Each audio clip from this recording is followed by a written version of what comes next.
Good morning, I'm Abhishek Mukhopadhyay. The headlines. Government allows 100% FDI in space sector to realize the vision of Atmanirbhar Bharat. Centre decides to continue women's safety scheme till 2025-26.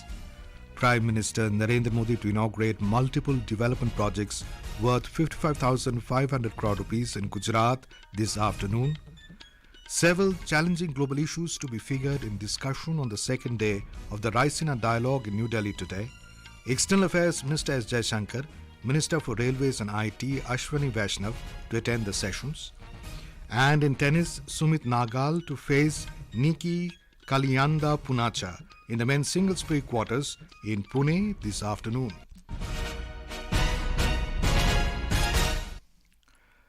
The Centre has approved an amendment in the Foreign Direct Investment FDI policy allowing 100% foreign investment in space sector to realize the vision of Atmanirbhar Bharat. Briefing media after the Union Cabinet meeting in New Delhi last evening, Information and Broadcasting Minister Anurag Singh Thakur said the liberalised NT routes under the amended policy are aimed to attract potential investors to invest in Indian companies in space. Mr. Thakur added that FDI up to 100% under automatic route will be allowed for manufacturing of components and systems or subsystems for satellites, ground segment and user segment. नई liberalise space policy के अनुरूप satellite के components एवं systems या सब systems की manufacturing में अब 100% एफडीआई ऑटोमेटिक रूल का प्रावधान किया जाएगा। सैटेलाइट की end to end manufacturing, supply और operation, satellite data products, ground segment और यूजर सेगमेंट एक्टिविटीज में अब 74% तक एफडीआई की अनुमति ऑटोमेटिक रूट से होगी। लॉन्च व्हीकल्स और हमारे जो स्पेस पोर्ट्स हैं, इनमें 39% तक एफडीआई की अनुमति ऑटोमेटिक route से रहेगी।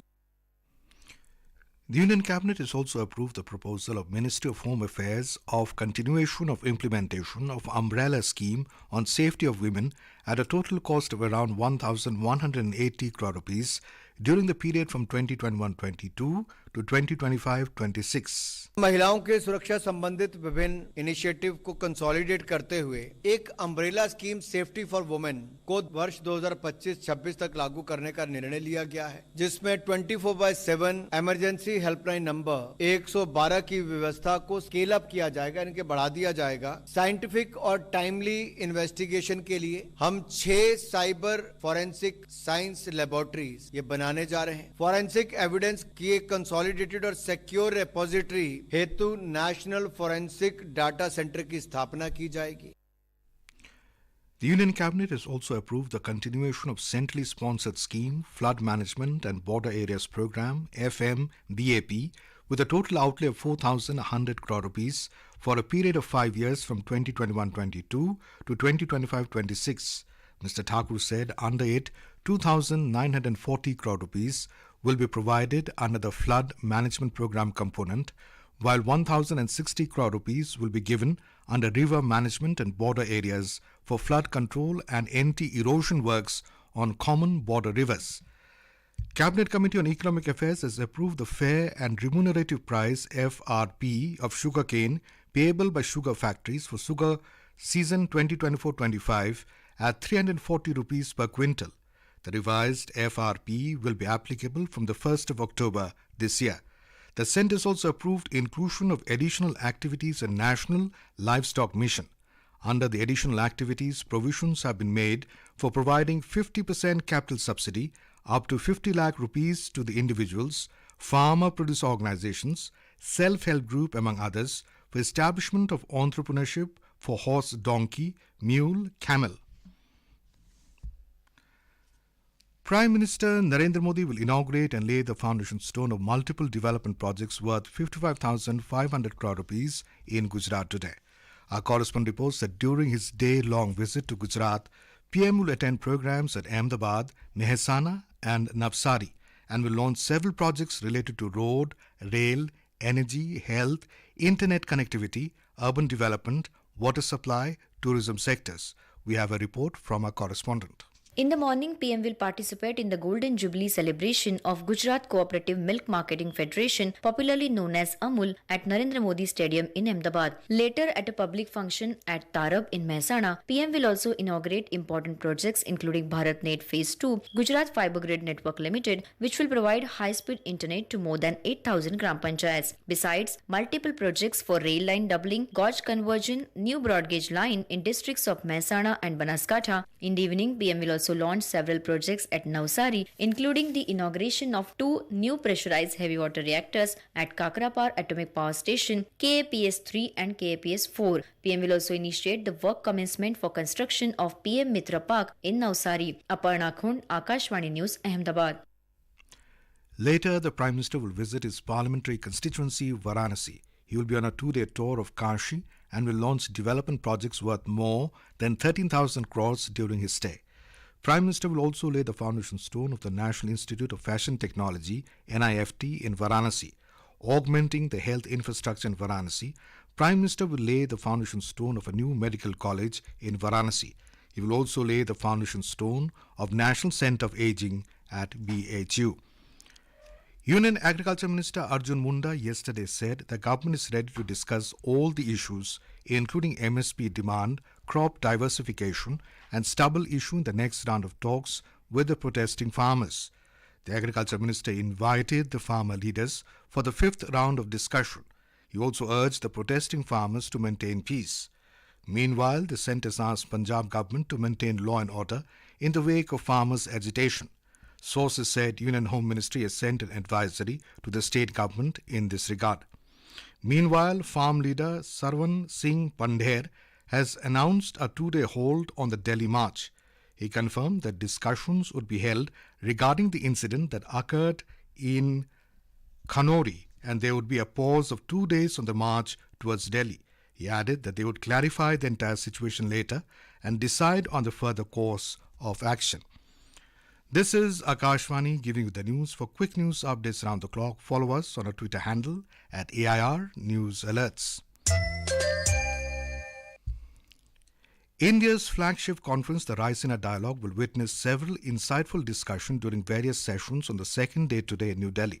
The sessions are based on the subjects including new value chains, electronics, ecosystems and prosperity, sustainable de-risking and the new North-South partnership, solving the energy trilemma, access, affordability, availability and people, planet and prosperity as well as democracy divide, universal norms and local practices.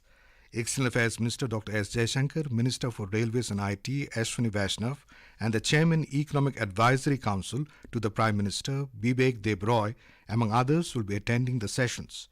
Yesterday, Prime Minister Narendra Modi inaugurated the 9th edition of the Raisina Dialogue in New Delhi. Prime Minister of Greece Kyriakos Mitsotakis joined the inaugural session as the chief guest. Delivering a keynote address at the event, Greek Prime Minister said that India is a great power on the world stage and importantly in the pursuit of peace and security.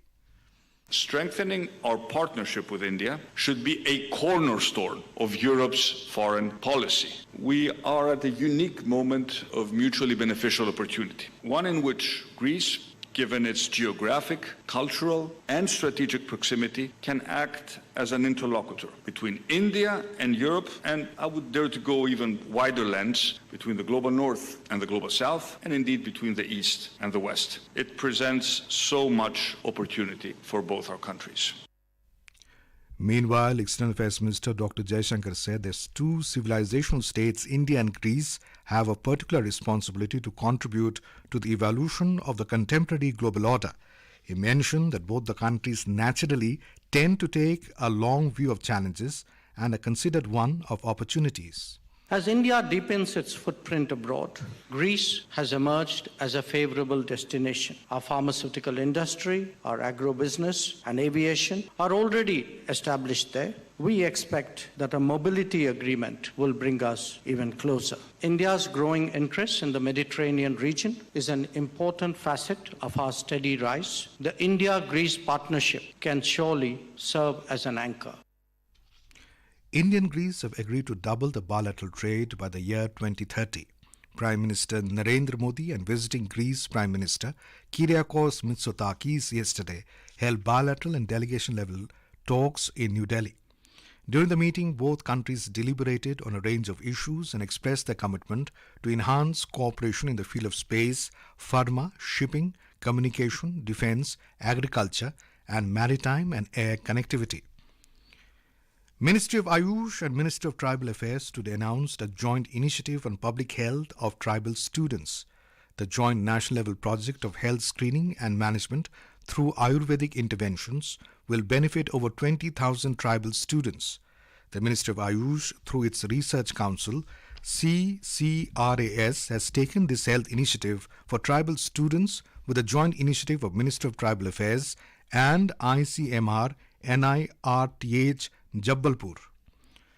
The US State Department yesterday condemned internet shutdowns in Pakistan, including restrictions on social media platforms, and urged the Pakistani government to lift such restrictions. Internet monitoring advocates have pointed out internet outages and restrictions after protests following claims of election irregularities in Pakistan. United States, Britain and the European Union have separately expressed concerns about Pakistan's electoral process in the wake of the elections. In the Asian Track Cycling Championship, India created history by clinching gold in the junior women's team sprint event at the Indira Gandhi Indoor Stadium in Delhi yesterday. The women's junior team, comprising Sarita Kumari, Nia Sebastian, Zaina Muhammad Ali Pir Khan and Sabina Kumari, outpaced South Korea with an impressive timing of 53.383 seconds to win the gold. India won 4 medals on the opening day, including 1 gold, 2 silver and 1 bronze, demonstrating the strength and tenacity of its cycling contingent. In Pune Open Tennis, India's rising sensation Sumit Nagal will face compatriot Niki Kaliyanda Poonacha in the men's singles pre-quarters at the Mahalunge Balewadi Tennis Stadium in Pune today. The match will start at 5 p.m. IST. In the round of 32, Nagal defeated Yu Xiu-su of Taiwan 7-6, 6-4, while Poonacha defeated Goncalo Oliveira of Portugal by 6-3, 6-7, 7-6. In other matches, India's R. Ramanathan will face Alexei Zakharov of Russia in the pre-quarters at 1:20 p.m. today. In the Khelo India University Games, Ashtalakshmi Punjab University won the gold medal in the men's basketball. In the final match held in Guwahati, they defeated University of Madras. Jain University from Karnataka secured bronze. In the women's category, Jain University defeated University of Madras to clinch the gold medal. And now, for a look at today's newspapers, it's over to Vaibhav J. Srivastav. Thank you, Abhishek. Most of the papers have covered the Indus X Defence Summit event. The Times of India, quoting the Defence Secretary Giridhar Aramani on China, writes, "Forces standing up to bully United States help with intel of great use to us." The Hindu quotes Defence Minister Rajnath Singh as saying, "Friendly navies need to join hands to make oceans safe for prosperity." On the Gaganyaan mission, the statesman writes, "ISRO successfully tests rocket engine for human spaceflight." Farmers pause Delhi march after violence, reports the Pioneer. South Africa sets May 29th date for polls most pivotal after apartheid, states the Indian Express. And finally, the papers note the passing away of 2 great personalities. The Bhishma Pitamaha of Indian judiciary, Fali S. Nariman, dies, sets the Times of India. Amin Sayani, legendary radio broadcaster whose sonorous voice was music to India's ears, dies at 91, reports the Hindustan Times. And with that, it's back to you, Abhishek. Thank you, Vaibhav. And now, before we end the bulletin, the headlines once again. Government allows 100% FDI in space sector to realize the vision of Atmanirbhar Bharat. Centre decides to continue women's safety scheme till 2025-26. Prime Minister Narendra Modi to inaugurate multiple development projects worth 55,500 crore rupees in Gujarat this afternoon. Several challenging global issues to be figured in discussion on second day of Raisina Dialogue in New Delhi today. External Affairs Minister S Jaishankar, Minister for Railways and IT, Ashwini Vaishnaw to attend the sessions. And in tennis, Sumit Nagal to face Niki Kaliyanda Poonacha in the men's singles pre-quarters in Pune this afternoon. And with that, we end the morning news. Have a nice day.